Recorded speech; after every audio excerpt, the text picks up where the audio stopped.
Hello guys, সালামু আলাইকুম। চলে আসছি বিডি কফি একাডেমির নতুন একটি ভিডিও নিয়ে। আপনারা অনেকদিন ধরে আমার ভিডিও পান না। অনেকে আমাকে বলতেছেন যে ভাই আপনার কোনো ভিডিও আসে না কেন? তো ভাবলাম আজকে একটা সিম্পল একটা জিনিস বাট খুবই প্রয়োজনীয়, যারা নতুন, একদম নতুন, যারা শুরু থেকেই শুরু করতে চাচ্ছেন বা শুরু থেকেও জানেন না একটা কফি শপে ঢুকে একটা কফি মেশিন কিভাবে অন করবেন, কফি মেশিন নিয়ে কিভাবে কাজ করবেন, বা একটা শিফটের শুরুতে কফি মেশিনগুলো আমরা কিভাবে চালু করব। তো সেই জন্য আসলে আজকে আমার এই ভিডিও বানানোর উদ্দেশ্য। তো আপনাদের সবাইকে অনেক অনেক ধন্যবাদ যারা প্রিভিয়াসলি আমাদের ভিডিওতে লাইক কমেন্ট দিয়েছেন এবং আমাদেরকে উদ্বুদ্ধ করেছেন আজকে ভিডিওটা তৈরি করার জন্য। তো আজকে আমরা আপনাদের দেখাচ্ছি কিভাবে আমরা আসলে একটি কফি মেশিন স্টার্ট করব। আমি এখন যে মেশিনটার সামনে দাঁড়িয়েছি এটি একটি চাইনিজ ভার্সনের মেশিন, যে মেলায় 3200K। এটার ভিতরটা যে সম্পূর্ণ কপারের পাইপিং এবং বয়লারগুলো খুবই ভালো। এই মেশিনটার রিভিউ আমি এখন করছি না, কোনো এক সময় আপনাদের এই মেশিনের রিভিউ নিয়ে ভিডিও নিয়ে আসবো।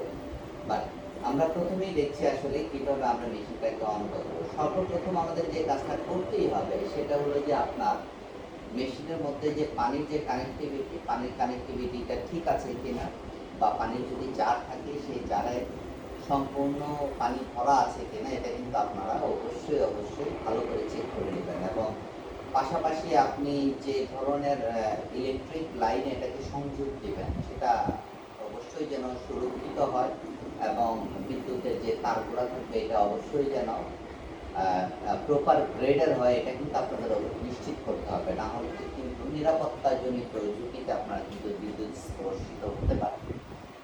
তো এই মেশিনটা চালু করতে গেলে প্রথমে হলো যে মেশিনটা আমাদের এই পাশটা যদি দেখি, এই পাশটাতে আমাদের একটা সুইচ আছে ভিতরের দিকে। সো এই সুইচটা আমাদের প্রথমেই অন করে নিতে হবে। অন করে নেওয়ার সাথে সাথে এখানে ডিসপ্লের মধ্যে লাইটগুলো চলে আসবে।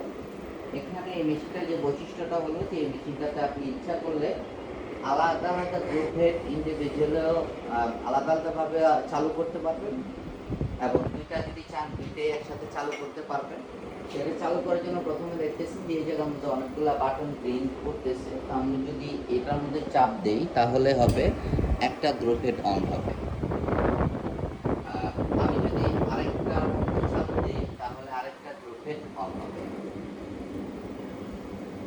এবং আমি যদি এই যে হট ওয়াটার ফ্যানের মধ্যে যদি চাপ দিই তাহলে এটা হট ওয়াটার শুরু হবে। চাপ দেওয়ার সাথে সাথে দেখবেন মেশিনের মধ্যে আওয়াজ করবে এবং মেশিন থেকে নিচ থেকে সে পানি টেনে তার বয়লারের মধ্যে রিজার্ভ করলো। এখন আমাদের 15 থেকে 20 মিনিটের মতো সময় লাগবে মেশিনটা পুরোপুরি রেডি হচ্ছে। রেডি হওয়ার পর যখনই রেডি হবে তখনই আপনি দেখবেন এই যে বয়লারের প্রেশার এটা 1 থেকে 1.5 পর্যন্ত এসে উঠবে। আর গ্রুপ হিটের যে প্রেশারটা সেটা আপনি হিট না আসার সত্ত্বেও আপনি চেক করতে পারবেন। প্রেস করার সাথে সাথে আপনার এই 9 থেকে 12-র মধ্যে চলে আসবে। তো এইভাবেই আমরা একটা এসপ্রেসো মেশিন অন করব। ধন্যবাদ কষ্ট করে আমাদের সাথে থাকার জন্য এবং আমাদের ভিডিওটা উপভোগ করার জন্য। আপনারা কী ধরনের ভিডিও দেখতে পছন্দ করেন সেটা কিন্তু কমেন্টসে অবশ্যই জানিয়ে দিবেন। ভালো থাকেন, আল্লাহ হাফেজ।